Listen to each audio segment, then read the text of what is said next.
Alright, good morning. So today is January 22nd,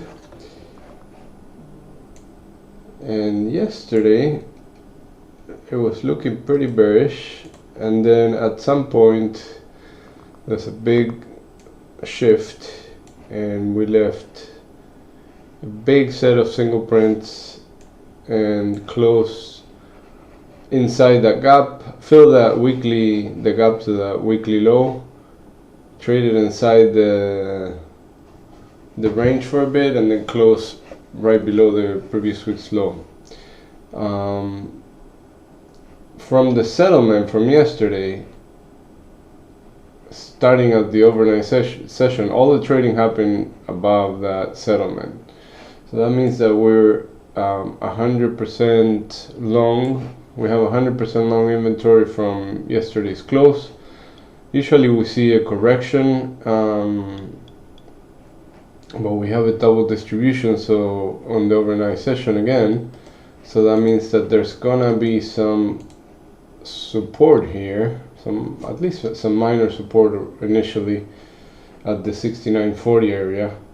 And if we start trading inside that bottom distribution from the overnight session, then I would expect us to test that settlement, because at that point we'll be trading inside yesterday's range.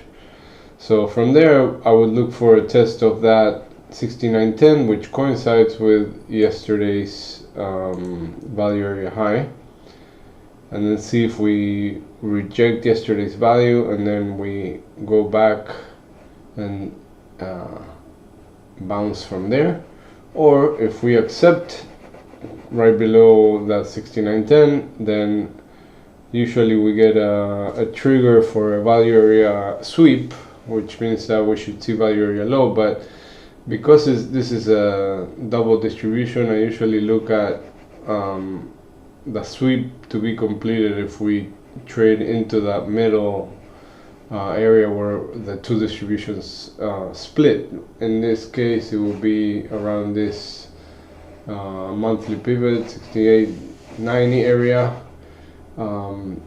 but if we get below that, then I would expect us to go back to value area low. And remember, yesterday we couldn't get back to the settlement, so this settlement is still pending. So in the case that we see bears take control again, that is a pending target too. Now above us we have that gap that hasn't been filled at 69.60, which we're very close and everybody's looking at. Everybody's looking at the same thing. When everybody's looking at the same thing, it gets a little bit harder to get there, because everybody's crowding into one trade.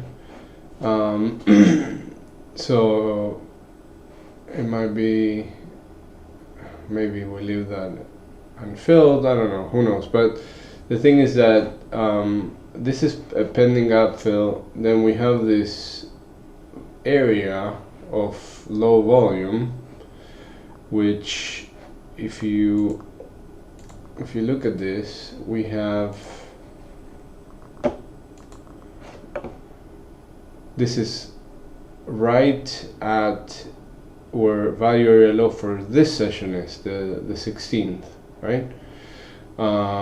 So this is an important point, and see if from here we see more sellers and then we keep trading below this upper distribution, or if we get back inside value for this session and then we go back to the top of the range and then go back to all-time highs. So basically we are at this inflection point. We're in the middle of this two ranges, and then if we get here, there's gonna be a decision time, and then we're gonna see if we go back to the upper distribution or if we stay back below and sellers keep controlling the auction as they were until yesterday.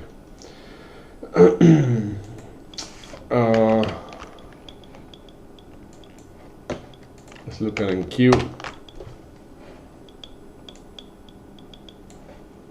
NQ, very similar.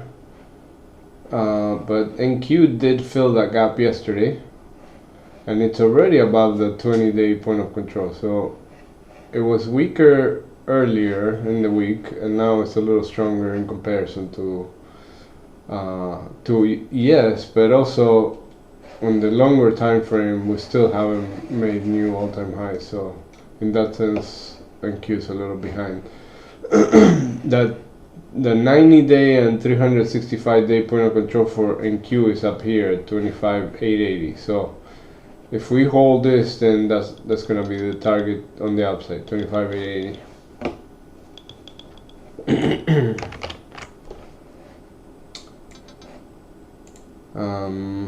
Crude, nothing really to report. It's still kind of grinding higher after that drop the other day. Still, you know, trading in this range. Support at 58.40, resistance at 61. The point of control is here at 60.40. I don't see much other than trading the edges here. Gold took a little break, tested below 4,800 briefly, and is still now back above 4,800. We have some more bullish imbalances. Targets are 49.47 and 49.80. Still have this single print below at 4,700, which haven't been tested, but we did clean up the ones from 4,800 that I mentioned yesterday. And silver also had a nice pullback, still has a gap below, but as soon as attempted to fill the gap, found buyers and brought it back to the 20-day point of control at 93.50.